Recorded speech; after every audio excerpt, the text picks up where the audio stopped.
Another question from Reflector. And they asked us if we've seen a Refold review from Evil DEA. I don't know how to say that name. Somebody told me about it, okay. I think. And they said it was, but it was like almost a long video. So I was like, can you just give me the TLDR? I don't want to watch this. They're like, yeah, they agreed on most things except for putting off speaking. And it seemed like they interpreted it, but based on what somebody else told me, about more like the militant, you cannot speak sort of stance, which we don't really have. And then the follow-up question from Reflector is like, what's the harm in doing listening repeat exercises? And so I think that there's definitely still we are not clear enough about what we mean by don't speak. But the thing that we really try to say is like, you don't want to be putting your thoughts and creating new language, because it can be very psychologically difficult and painful and annoying and difficult, and it's not very effective. But like, I think go ahead. Sorry. Yeah, I think there's two different issues and two different confusions going on. First is, what is the definition of speaking? And this person asked, what's the harm in listening and repeat exercise? Like, absolutely nothing. Go do them. Like, we don't consider that speaking. Exactly. When we talk about speaking, we're only talking about the ideation to words. And so in terms of what we are concerned about and why we delay these things, the first is your ear adapted to the language so that you can hear when you're making mistakes? And are you phrasing things the way that a native would phrase them, or are you phrasing things the way that you would phrase them in your native language, then translated? And so the ear aspect, that gets addressed relatively early in our model, because we recommend reading and listening together. We do recommend sound study, listening and repeat exercises, chorusing. Those are all done well before you start speaking. Mm-hmm. The phrasing things the way that a native would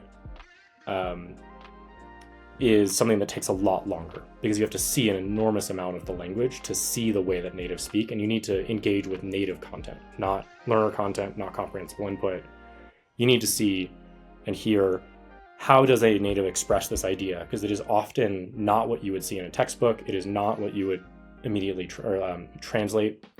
Like there's one yesterday that I saw where a girl was talking about her older sister, and she was describing like the age gap, and the way she described it was nos llevamos 9 años, and that is a completely different way to express that idea than in English. In English, you would say she's 9 years older than me, but in Spanish, the direct translation is we carry together 9 years. Yeah, you really can't directly translate it. Yeah, and so like there's no way that you would know that learning from a textbook or trying to speak early on. The only way you know that is if you've engaged with the language enough to hear that. And there are tens of thousands of those things. Yeah, my example that I learned a couple of months ago was a friend was talking about their cats. She's like, yeah, tengo 3 gatos. And then the other person was like, oh, ¿y todos son gatos? And I was like, the fuck kind of question is that? Like, of course they're all cats. But then she's like, no, 2 son gatos y una gata. I was like, oh, yeah. Yeah. So I was like, I just, and like, it was super natural for them. It's like, that's how you ask basically that in Spanish. And I was just like, oh, of course. But I was like, why you, no, one's a dog. But it's just like, oh yeah, there's these things that you just have to kind of be exposed to and understand. This is the way that it is said, rather than like, this is what it means, or how do you say this? It's like, this is how it is said. And that just takes a lot of exposure, right? You're not going to come across people asking such or saying such specific things without a whole heck of a lot of time in the language. And then I'd say there's a third reason actually why we delay speaking, and that's just because speaking is hard. And in the early phases, trying to take your native ideas and native words and convert them into the target language is incredibly mentally intensive. And you feel so dumb.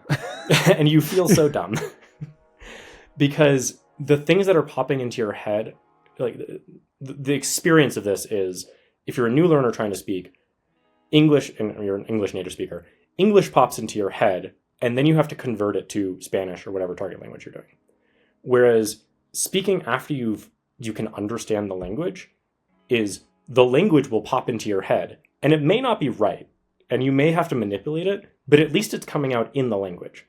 Mm-hmm. And that reduces the mental load of speaking so much and makes it so much more enjoyable. And because you're at a level where you can understand very easily and with a low level of energy, you don't have to divide your attention, or rather you can focus all of your attention on speaking because understanding is so easy. That's exactly what I mentioned with like crosstalk, where it's like when you go to have a conversation in the target language, you have to do two things. You have to understand and you have to speak. And if you are trying to do both at the same time, that is way harder than doing one. Like with crosstalk, first you practice the understanding part, the receptive side of conversations. Then you jump into the productive side of conversations of speaking. You can't really do it the other way around because that would be really weird. And so that's why crosstalk is just so powerful for learning to have conversations with people. Yeah, because as you get better at any of these skills, the energy requirement and the attention and focus required diminishes and reduces. And so if you dedicate 100% of your attention to understanding first, so that it reduces the energy load of that activity, then when you start to speak, you can dedicate 90% of your time and attention to speaking rather than a 50-50 split. Yeah, precisely.